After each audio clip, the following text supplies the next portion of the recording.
ایک خبر جو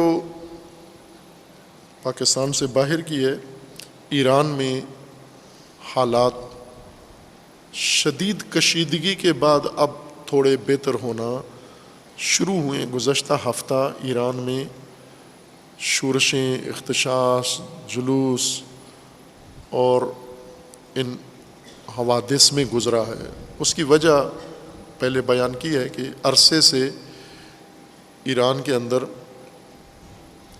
عربی میڈیا اور عربی ممالک، سعودی عرب، امارات اور دیگر ملکوں کے پیسے سے اور مغربی میڈیا اور امریکی ایجنسیوں کے توسط سے ایران کے اندر تبدیلی کے لیے، حکومت کی تبدیلی کے لیے یہ انہوں نے سینیریو بنایا کہ پابندیوں کے ذریعے سے عوام کو تنگ کیا جائے، محروم کیا جائے، اور کیا۔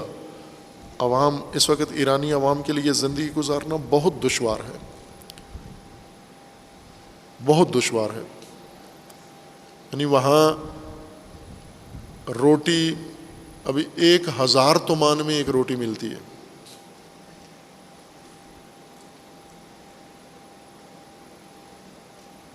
یہی روٹی جو 5 تومان میں تھی اب 1000 تومان میں روٹی ملتی ہے، اب بلکہ شاید اس سے بھی مہنگی ہو گئی ہوگی۔ اسی طرح ضرورت کی چیزیں پابندیوں کی وجہ سے معیشت کا برا حال ہوا ہے۔ دوسری طرف سے انہوں نے یہ یلغار کی ایران کے اوپر کہ وہاں جو بے دین طبقہ ہے، ایرانی تہذیب میں کمزوریاں یہ ہیں کہ مغرب پرست اور مغرب نواز ہے، پاکستان سے زیادہ ہے۔ پاکستان پر بھی مغربی تہذیب کے اثرات ہیں، لیکن ایرانی تہذیب اور ایرانی لوگوں کے اندر مغربی تہذیب بہت زیادہ راسخ ہے۔ ترکی کے بعد ایران ہے۔ ان کا لباس مغربی ہے، ان کا انداز لائف سٹائل مغربی ہے، اور اس وجہ سے ان کے ہاں بے دینی بھی ہے، انقلابی بھی ہیں، بے دین لوگ بھی ہیں۔ شروع سے انقلاب سے پہلے بھی تھے، انقلاب کے بعد بھی تھے، اور آج بھی ہیں، اور آج اضافہ ہو گیا ہے ان کے اندر۔ ان بے دینوں کو بھی اکساتے ہیں حکومت کے خلاف، اور پابندیوں سے بھی فائدہ اٹھا کے، تاکہ عوام بپھریں، عوام پھٹیں، عوام کا لاوا حکومت کے خلاف پھٹ جائے۔ انہوں نے بعض اپنی معمور عورتوں کے ذریعے سے حجاب کے خلاف گزشتہ سال سے کہہ لیں یا کئی سالوں سے یہ کمپین چلائی ہوئی تھی کہ حجاب کی مخالفت کریں۔ عملی طور پر ایران کے مختلف شہروں میں حجاب کے خلاف یہ کام ہوتا رہا۔ انہی فتنوں کو مزید اس پر تیل چھڑکنے کے لیے ایک بہت ہی طاقتور خاندان ایران کے اندر جو موجود ہے، سیاسی طاقت بھی ہے اس کے پاس اور مالی طاقت بھی ہے، یعنی سب سے طاقتور ترین خاندان ایران کے اندر سیاسی اور مالی طور پر ہاشمی، مرحوم ہاشمی رفسنجانی صاحب کا خاندان ہے۔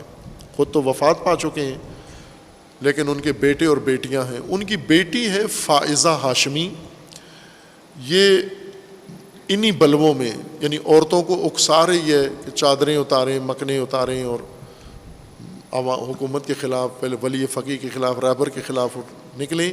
اس کو گرفتار کر لیا گیا ہے جب یہ بلووں میں آئی ہے۔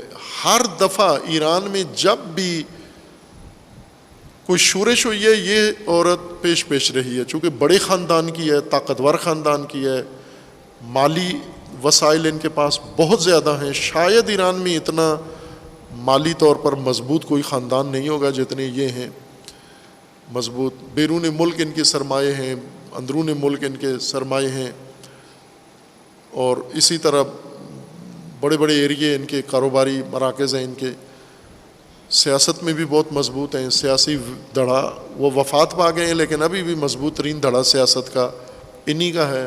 گزشتہ صدر روحانی اسی دھڑے کے ساتھ تعلق رکھنے والے تھے۔ اس عورت کی سب سے بڑا جو جرم ہے وہ یہ نہیں ہے، یہ بھی جرم ہے اس کا سب سے بڑا جرم یہ ہے کہ اس نے کچھ عرصہ پہلے، میں نے یہاں خطبے میں بھی بیان کیا تھا کہ اس نے رسول اللہ صلی اللہ علیہ وآلہ وسلم کی توہین کی، میڈیا کے اندر توہین کی، انٹرویو میں توہین کی اس نے، ٹی وی چینل پہ توہین کی اس نے،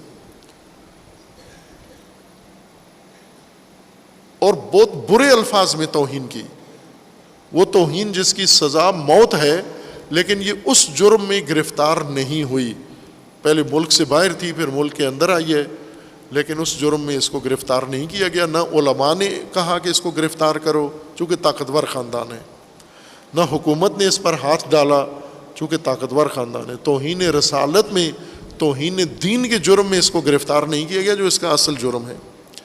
ابھی اس کو شورشیوں کو اکسانے اور بغاوت کرانے کے جرم میں گرفتار کیا گیا۔ ظاہر چھوٹ جائے گی، یہ اتنا بڑا مسئلہ نہیں ہے، اور باقی لوگ اثر رسوخ استعمال کر کے اس کو باہر لے آئیں گے۔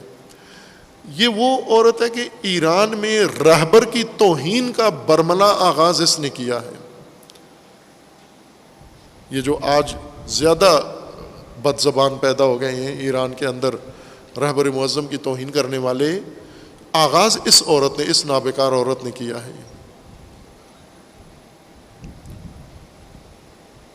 جب 2009 میں ایران میں انتخابات کے نتائج کے اوپر اعتراض میں بلوے شروع ہوئے تھے، اس وقت اس نے رہبر کی طرف رخ موڑا، ان تمام بلووں کا، اس فتنے کا رخ، اور برملا اس نے میدان آزادی اور دیگر جگہوں پر، اس کے کلپ موجود ہیں، ابھی بھی نیٹ پر موجود ہیں، کھل کے رہبر کی توہین کی، گالیاں دیں، اور لوگوں کو کہا کہ باقیوں کو چھوڑو، اصل ذمہ دار یہ ہیں، ان کی طرف موڑو۔ اس وقت بھی اس کو گرفتار نہیں کیا گیا، پکڑا گیا لیکن پھر چھوڑ دیا گیا چونکہ طاقتور خاندان ہے۔ ابھی یہ گرفتار ہوئی ہے، ظاہر ہے اثر رسوخ استعمال کر کے دوبارہ چھوڑ لیں گے، اور ان کے اوپر رحم کرنے سے در حقیقت بے دینوں کو بڑی سپورٹ ملتی ہے۔